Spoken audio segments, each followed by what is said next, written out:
As far as just for the red white game, just kind of what are you looking for out of them, and just your thoughts on playing it again at Barnhill.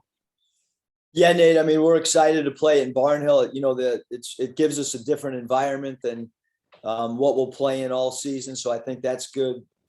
You know, we've obviously talked a little bit about the history of that building with our guys, history about who played in that building, the winning tradition in there.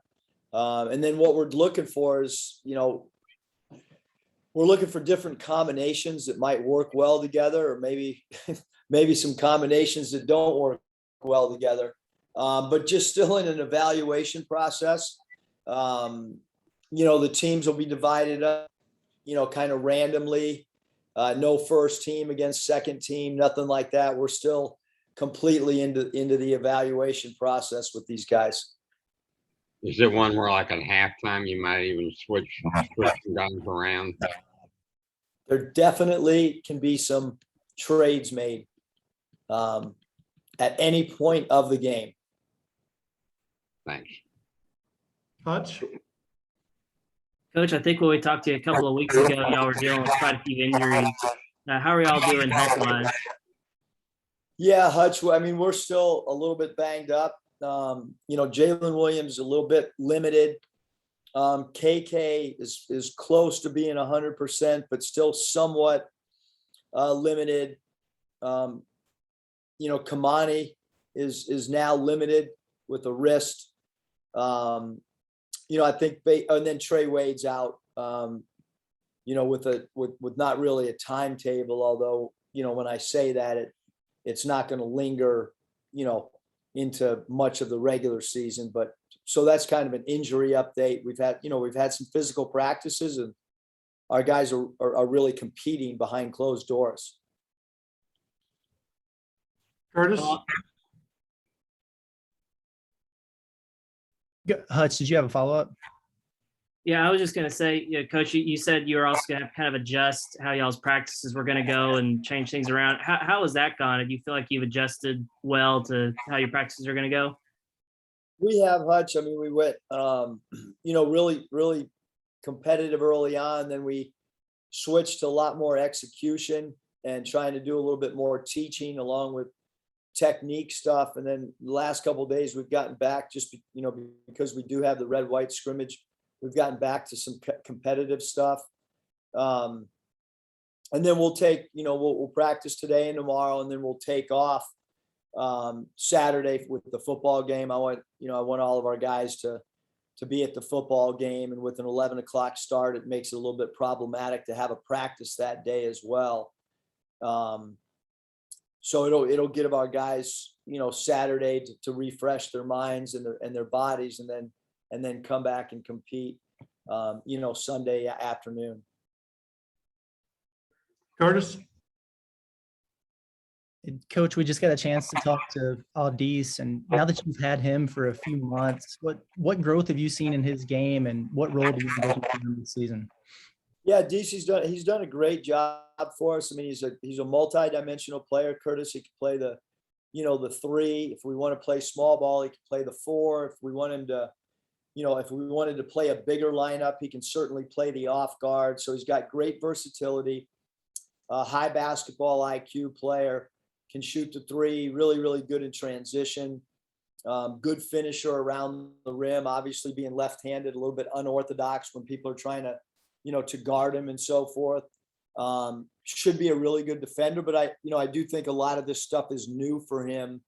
I don't know what he said to you guys, but I think that there's a lot of stuff that's new to him as well. Maybe the pace of practice, maybe the demand of practice, maybe the execution of learning, you know, 3 different spots, all those things, you know, maybe not, but there is certainly somewhat of an adjustment for all of our new players walking into this system with some guys that do have some comfort with it.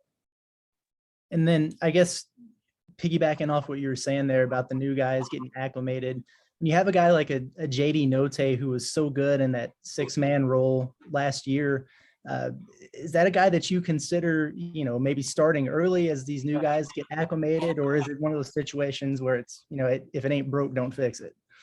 Yeah, no, I mean, I think that with every player at every level, I mean, you could take a Major League Baseball player, you could take an NBA player, you could take a college soccer player. I mean, everybody, when you work in the off season and you have a good year, and then you back it up with having a great summer, I think everybody wants their roles to expand. Or I mean, that's just it's human nature.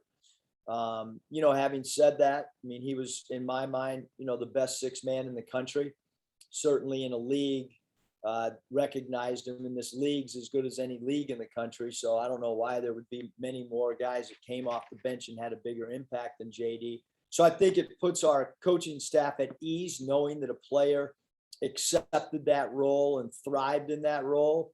But I also think that, you do need to reward players that have, earned the right to be a starter. And right now, I mean, he's one of our best players. So, still a work in progress. It's still way too early to determine who's starting and who's not starting. Thank you. Bob? Hey, Eric, how you doing? What's up, Bob? Hey, you guys played in Barnhill 2 years ago. Obviously, we're back in Walton last year. What made you decide to go back to Barnhill for the red-white game for the second time in 3 years? Yeah, I just thought that, the environment was really, really cool.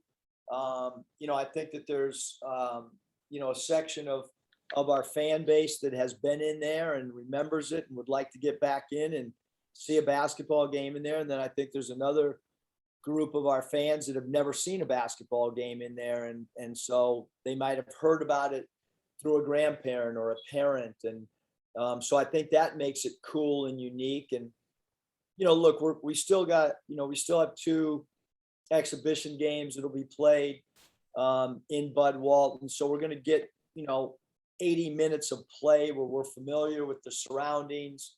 I think it's, been well documented that, the 2 years I've been here that we don't practice much in Bud Walton. We have a beautiful practice site. I want to use all the baskets over here in our performance Eddie Sutton Performance Center. So I don't think that we're missing, the lighting or any of that stuff. I mean, it is what it is. I think it's a great environment for us to play in a unique place that we'll only be able to do one time, over the next 12 months. So I think it's good for our guys to play, with a different background as well than what we'll do all year. Yeah, Mike said you guys will probably announce your exhibition games maybe shortly after this, but I know whoever you're playing, you're going to crush them if you want to. But how important is it with so many newcomers? How important are those exhibition games? Are they a little more important now than maybe they would have been, 10 years ago or something? I mean, I think our guys are going to see, not now, but in a couple of weeks, all the upsets that have happened in exhibition games, and a lot of close games as well. I mean, there's certainly a lot of that aren't close, but we're going to, our belief is that secret scrimmages, because you have an option to do secret scrimmage, play other Division I schools, or to do exhibition against Division II school, or do an exhibition and raise funds for natural disaster type things. And so, for us, I don't really like the secret scrimmage. I did it at Nevada, and they were basically worthless, because then when we played in a real game, that was the first time we had been in uniform. You do the secret scrimmages with no fans. They might do segments of base. So it's not even it's a useless environment, in my opinion. And actually, I thought it hurt our teams at Nevada. And when I was an assistant coach at other programs, I thought the secret scrimmages didn't help, they hurt. Again, that's just one person's opinion, because they're really popular with other coaches. But I like our guys to play in front of fans and be in a game-like environment to get them ready, for the regular season. And I agree, because that way we can cover them. You got a lot of players that have played a lot of games in big arenas. I'm sorry. I would have let you guys cover a secret scrimmage, although the NCAA wouldn't allow it. But as far as you guys could have come in. Okay, well, I'll keep that in mind. But you have a lot of older guys that played a lot of games in, the ACC or different leagues. But how excited do you think some of these older guys are, like maybe DC or Chris Likes or whoever, because this is going to be their first experience playing in front of the Arkansas fans as Razorbacks? No, I'll tell you, Bob, I think it's a group that's excited.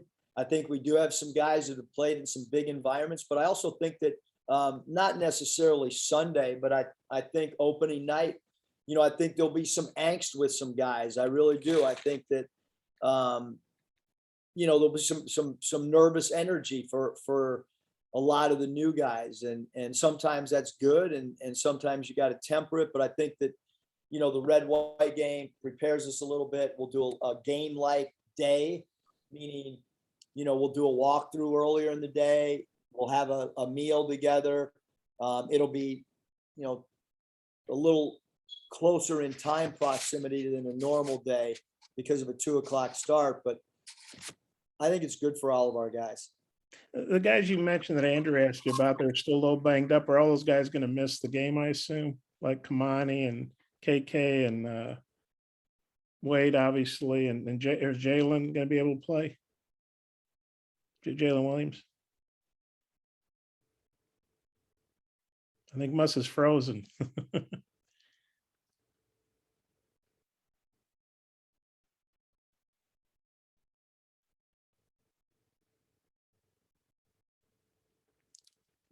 Great question. You got me back? Yeah, we got you. Looks like, yeah. Yeah, I'm not really sure, but I don't know where you lost me, Bob. I'm not really sure what, who exactly will play and who won't play at this time. Kamani's practiced, every day, and today he's going to be held out. So I don't know what, and then we also have the off day on Saturday, for guys to heal up a little bit as well. Trey Wade will not play for sure. Hopeful that Jalen Williams will play a little bit. I'll probably limit his time as much as the training staff will. And then, KK, we would expect to be in uniform as well. I guess it's Trey Wade out, Kamani game day decision. Okay, I might have a couple more, but I'll turn it back to Mike because I'm sure there's other people, of course. Dudley? When I talk to high school kids and the kids who've gotten out of the portal, they talk a lot about how specific you are about how they would play in your system and using analytics and all that. Talk about that factor in recruiting and how it seems to really, play with kids. Yeah, Dudley, I think that, everything that we do here, we try to, emulate the best, and the best is the NBA. A big role that Clay Mosier has is he ran the analytics department for the LA Lakers. So when you can have someone on staff that ran an analytics department and was in charge of it for an NBA team, and then an NBA team like the Lakers organization, and Hayes Myers did a lot of analytics for us at Nevada. My son Michael does a lot of analytics. Coach Ruda does analytics, and we have all these different formulas and different ideas that we kind of bring to the table from an analytics standpoint. Mike Econom, same thing. He's a guy that was with us at Nevada, Texas A&M, came back. He adds another dimension to the analytics. But we use it with our current players. We use it in recruiting, and it's just a big part of what we believe in. The game's evolved from an analytics standpoint. And I've tried to study it myself, whether it's through articles, whether it's trying to pick somebody's brain like Billy Bean. I think that, you've got to grow with the game, and analytics has become a huge part of the pro game, and it's slowly but surely making its way to the collegiate game. You mentioned analytics. Obviously, what has been other factors that's allowed y'all to have so much success with top 100 kids and things like that? I'm not, I think that, the one thing, Dudley, is just trying to develop a relationship is really, important, whether you're talking about, recruiting a transfer or recruiting, high school players. It's relationships, and, a lot of programs, have assistant coaches in charge of, a certain player. I think it's my job to take the lead on all recruiting. And that's, it's time consuming. Last night, from the time I got in the car until about 9:45, I had very limited conversation with my wife or my daughter Mariah, but that comes with the job, and recruiting's 24 hours, 7 days a week. And, I think it always comes back to relationships, and then it always comes back to, other factors, style of play, what your program can provide, what happens when a player's done, what's his next step in his career and life look like. So I think there's a bunch of things, Dudley, that come into play. Awesome background too, by the way, Dudley. Appreciate it. Scotty, Hey, Coach, I'm curious what's jumped out to you about Jackson and, what kind of a role you might envision for him, if he continues to grow. Yeah, Scotty, he keeps getting better. I mean, he, like he really truthfully should be an incoming freshman. He obviously reclassified up. A guy that we had great belief in when he was, coming out of high school. Really, really, really good shooter. Continues to evolve defensively, but he's got good length. He can rebound the ball for his position. He's no maintenance to coach. I mean, we've all really, really enjoyed coaching Jackson. He's trying to learn. He's bought in with 2 feet. He's a guy that can stretch the floor out for us, Scotty, and he can play 3 positions. So I think because he's learned our offense and done a good job of knowing 3 different spots, because he's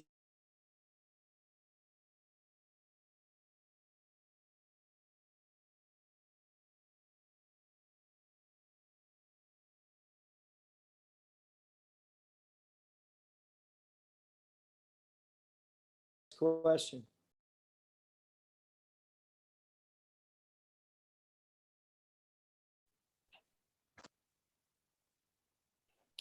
Any questions? Kevin, Yeah. go ahead. Hey, Muss, I got a couple here. You talked a little about some of the reasons why you chose Barnhill and wanted to get back in there. But the first time was your first taste of the Razorback fan base. Since that, you got the Central Arkansas games in Bud Walton, Kentucky comes to mind, where you really got the full hammer on the fan base. Last year, you missed it. How excited are you? How much is this going to play into what's on your mind going into this season with a lot of high expectations for this team and basically the support you're getting from the fan base? Yeah, the fans have been, incredible from the first time, that we stepped foot on campus, and they continue to be awesome.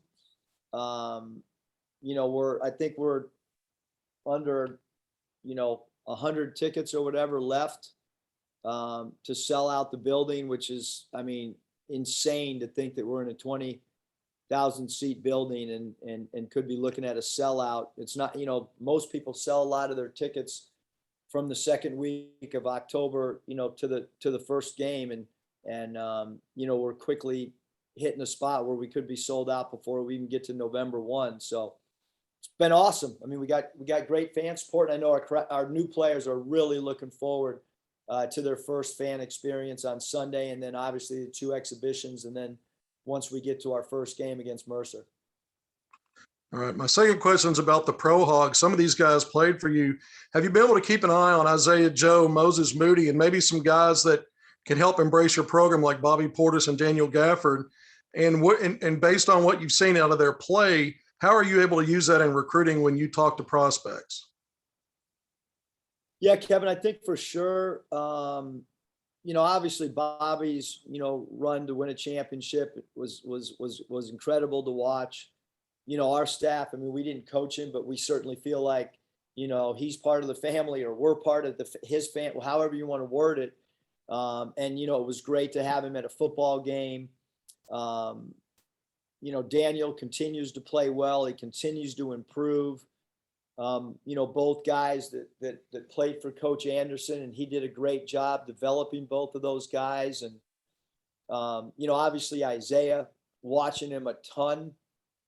If I'm not watching live on the NBA packet, then I'll tape it and watch it at a later time. Same thing with Moses. I think I've watched every second of both of those guys so far through exhibition, and take great pride in that. And then, you know, just waiting on Mason's next step, whether it's signing a 2-day or potentially playing for a EuroLeague team. I talked to Mason last night about his next step and what'll happen. And Jimmy Witt is going to end up, you know, getting a G League tryout.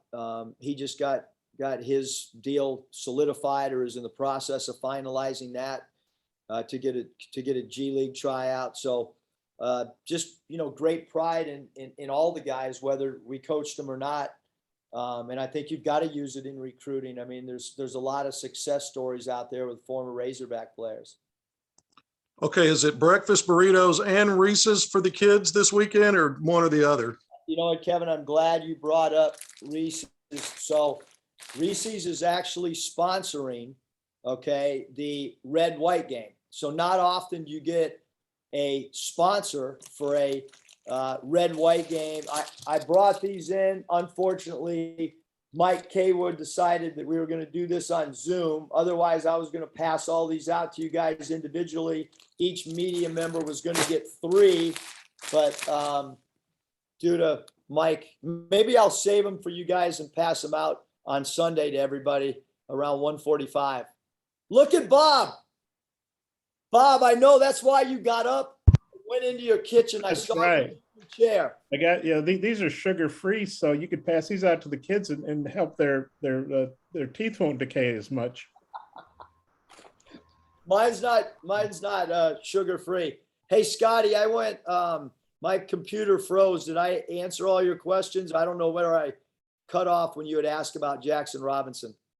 Yeah, you were on a good roll about Jackson. I was just wondering if you could maybe continue that thought that you had.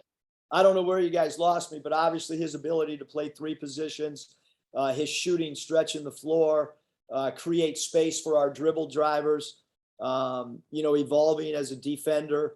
But with his length, you know, he can cover a lot of ground on closeouts, and a guy that continues to get better, and probably a guy that has moved up in our rotation as we've gone along throughout our training camp.